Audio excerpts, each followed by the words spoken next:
Channel को subscribe कीजिए, साथ ही साथ घंटी के निशान पर क्लिक करके ऑल सेलेक्ट कीजिए। दोस्तों, आज की इस वीडियो में आप सीखेंगे संधि, वो भी आसान ट्रिक्स के साथ। जी हाँ, संधि आप बहुत ही आसान ट्रिक्स के साथ इस वीडियो में सीखेंगे। आप सिर्फ शब्द देखकर ही बता देंगे कि इसमें कौन सी संधि है। तो चलिए शुरू करते हैं। सबसे पहले आता है दीर्घ स्वर संधि। इस वीडियो में हम पढ़ने वाले हैं स्वर संधि के जो प्रकार हैं उनके लिए हम पढ़ने वाले हैं ट्रिक्स के साथ।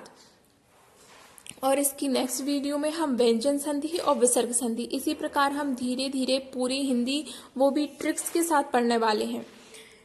चलिए आता है दीर्घ स्वर संधि। जिन शब्दों के मध्य में आ की मात्रा, बड़ी की मात्रा और बढ़ऊ की मात्रा होती है वहां दीर्घ स्वर संधि होती है।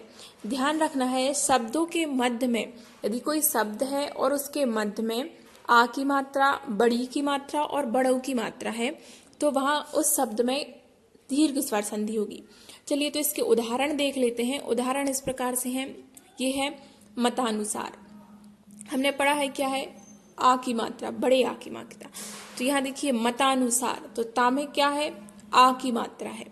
तो यहाँ पे आ की मात्रा आ गई, शब्द के बीच में आ गई आ की मात्रा, तो यहाँ पे कौन सी संधि हो गई, दीर्घ स्वर संधि। इसी प्रकार यहाँ देखेंगे सत्याग्रह, तो सत्याग्रह में या में फिर आ गई बड़ा आ की मात्रा, तो इसमें कौन सी संधि है, दीर्घ स्वर संधि।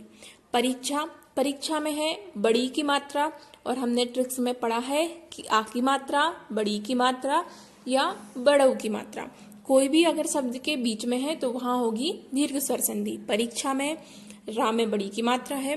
वधूर्मी, वधूर्मी में क्या है, बढ़ऊ की मात्रा। ये देखिए बढ़ऊ की मात्रा है तो यहाँ भी कौन सा है, दीर्घ स्वर संधि।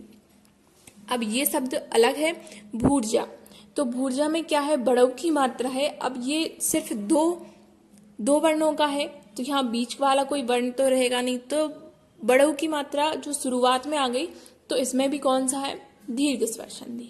ठीक है। दूसरा आता है गुण संधि। तो यहाँ पढ़ेंगे गुण संधि, जब शब्द के मध्य में ए ओ, या तो शब्द के मध्य में क्या ए या ओ की मात्रा हो अथवा अंतिम वर्ण जो है वो रा होता है तो वहां पर गुण संधि होती है। चलिए इसके उदाहरण देख लेते हैं। उदाहरण है नरेंद्र, जैसा हम परिभाषा में पढ़ चुके हैं ए की मात्रा, तो यहाँ देखेंगे नरेंद्र में रा के ऊपर लगी है ए की मात्रा, तो ये कौन सी संधि है, गुण स्वर संधि। दूसरा उदाहरण है परमेश्वर, तो इसमें भी देखिए माँ में है ए की मात्रा, तो ये भी हो गया गुण स्वर संधि। ए की मात्रा होना चाहिए शब्द के मध्य में या फिर ओ की मात्रा।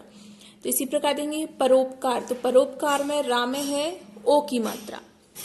फिर है महर्षि और जलोर्मी, तो यहाँ पे हमने क्या पढ़ा है, अंतिम वर्ण र।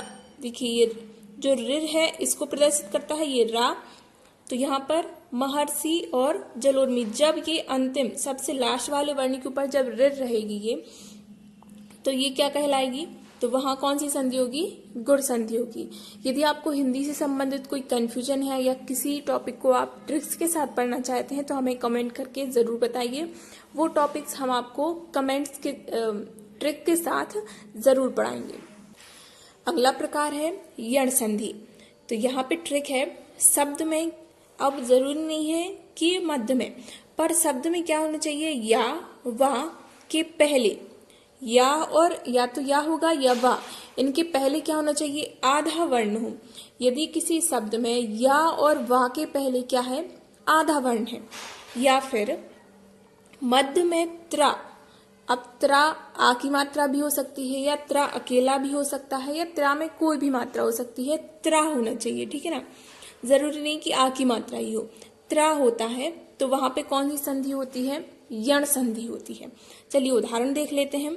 उदाहरण है अत्यधिक, तो यहाँ पे देखिए अत्यधिक, यहाँ पर या आ गया और या के पहले है आधा वर्ण, वो आधा वर्ण कुछ भी हो सकता है, या के पहले आधा वर्ण आ रहा है तो कौन सी संधि है, यण संधि।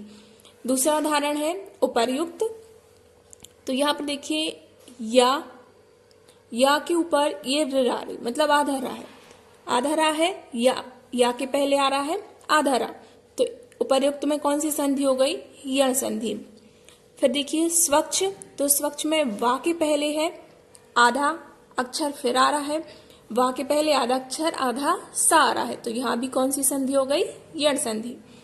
पितृनुमति, तो यहाँ पे क्या आ गया? त्रा आ गया, शब्द के मध्य में त्रा आ गया, पितृनुमति, तो यहाँ त्रा आ गया, तो इसमें है यण संधि। आप इसके जो भी आपके पास एग्जाम्पल है आप वो देख सकते हैं, यही ट्रिक्स सारे शब्दों में फॉलो हो जाएंगी। अब आता है वृद्धि संधि, तो शब्द में आई औ की मात्रा यदि होती है, शब्द के बीच में आई और औ की मात्रा होती है तो वहां पे होती है वृद्धि संधि।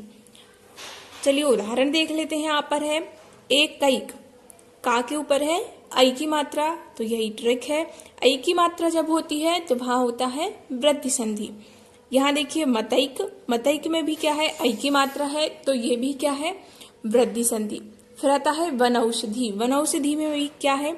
औ की मात्रा आ रही है, या तो आई की मात्रा आनी चाहिए या फिर औ की मात्रा आनी चाहिए। गुण संधि में हमने क्या पढ़ा था? ए और ओ की मात्रा, तो गुणों में वृद्धि हो गई, ठीक है ना, आप ऐसा याद कर सकते हैं, गुणों में वृद्धि हो गई तो एक एक मात्रा बढ़ गई, तो गुण संधि में ए और ओ की मात्रा थी, तो वृद्धि संधि में आई और औ की मात्रा हो गई। आपके पास यदि कोई बुक है और उसमें बहुत सारे एग्जाम्पल दिखे तो आप उनको ध्यान से देखेंगे अगर, तो ये सारी ट्रिक्स उनमें फॉलो हो रही हैं। और ये वीडियो देखने के बाद स्वर संधि के जितने भी प्रकार हैं उनकी आप इस ट्रिक्स के माध्यम से आप सिर्फ शब्द देखेंगे और आपके लिए पता चल जाएगा कि उनमें कौन सा प्रकार फॉलो हो रहा है, मतलब कौन से प्रकार की संधि है। स्वर संधि का अंतिम प्रकार है अयादि संधि। इसकी ट्रिक है शब्द के मध्य में या फिर वा होता है। देखिए यण संधि में क्या था? आधा या और वा के पहले आधा शब्द आ रहा था, किसमें? यण में। पर यहाँ अयादि में देखिए, अयादि में बीच में या है तो यहाँ पे सिर्फ या और वा होना चाहिए, जरूर इसके आगे आधा शब्द नहीं होना चाहिए, पूरा पूरा या फिर वा होना चाहिए, तो वहां पे होती है अयादि संधि। उदाहरण देख लेते हैं। नयन, तो यहाँ भी बीच में क्या है? या है। भावनी, भावुक, तो यहाँ भी बीच में क्या है? वा। नायक, तो यहाँ बीच में क्या आ गया?